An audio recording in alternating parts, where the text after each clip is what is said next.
Opisyal na inilunsad nito lamang ika-14 ng Mayo ang Program on the Management of Small Arms and Light Weapons sa South UP Municipal Gymnasium.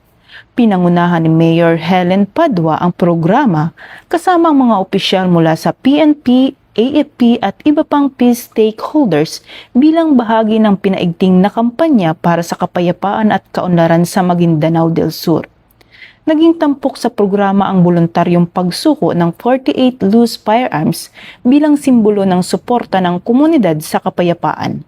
Kasunod nito ay ang pamamahagi ng tulong pangkabuhayan sa mga benepisyaryo ng Management of Small Arms and Light Weapons upang matulungan silang magkaroon ng matatag at marangal na pamumuhay.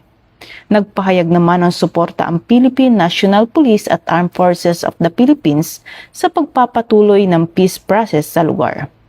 Ayon kay Police Colonel Mangahis, mahalagang hakbang ang voluntaryong pagsuko ng armas tungo sa mas ligtas at maunlad na kinabukasan ng South UP. Hinikayat din niya ang mamamayan na patuloy na suportahan ang mga programang naglalayong mapanatili ang kapayapaan sa komunidad. Mula dito sa Campo Crame, ako ang inyong PNN correspondent, Patrolu Mandara Palogme, alagad ng batas, tagataguyod ng balitang pulis. Ito ang bagong PNP para sa bagong Pilipinas, serbisyong mabilis, tapat at nararamdaman.